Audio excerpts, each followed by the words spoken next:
کہ آج کل بڑی عمر کے لوگوں کی نوجوانوں کو نصیحت کو نقص نکالنا سمجھا جاتا ہے۔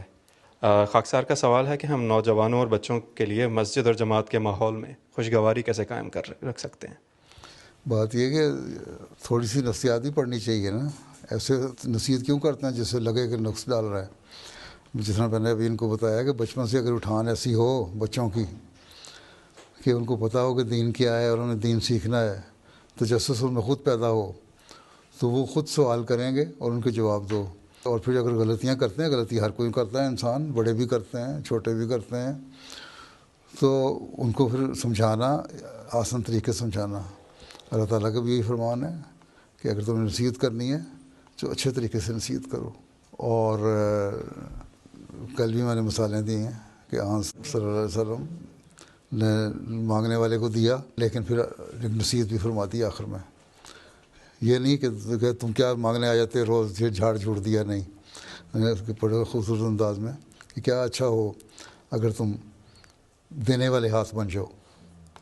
تو ایک انداز ہے نا. تو یہی نفسیات جو آج کل کے پڑھے لکھے ماں باپ کو بھی سمجھنی چاہیے، اور جو پڑھے لکھے ماں باپ نہیں ہیں ان کو آپ کا نظام جو ہے ان کو سمجھانا چاہیے کہ کس طرح نصیحت کرنی ہے. اب ایک مثال آئی میرے سامنے کہ بڑے رجڑے باپ، وہ کہتا ہے گھر میں باجماعت نماز پڑھنی ہے.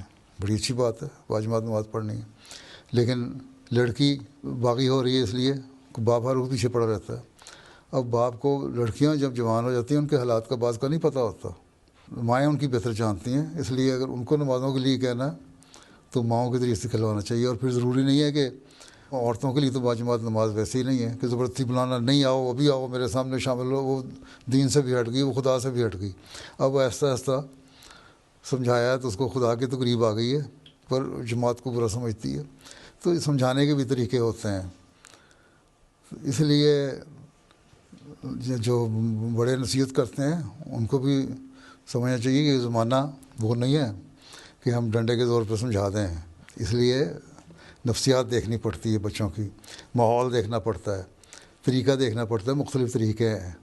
اس کے لیے دیکھیں آپ انصار اللہ کی تنظیم میں والدین کی تربیت کے لیے بھی ایک کورس کریں، سیمینار ہو، اس کو بتایا جائے، کسی سائیکیٹرسٹ کو بلائیں کس طرح بچوں کو سمجھانا ہے، کس طرح ان سے ڈیل کرنا ہے.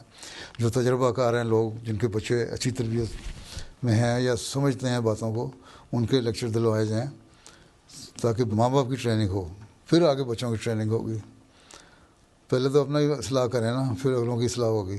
اور پھر اپنا نمونہ جو ہے سب سے بڑی بات ہے. بہت سارے لوگ بچے مجھے کہتے ہیں کہ ہم نے اپنے ماں باپ کو دیکھا گھر میں نمازیں پڑھتے اس لیے ہمیں نمازیں پڑھنے کی عادت پڑ گئی.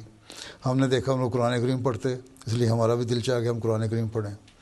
لیکن اگر زبردستی کریں تو وہی باغی ہو جاتے ہیں. ٹھیک، زبردستی والا زمانہ نہیں. ٹھیک ہے. جزاکم اللہ.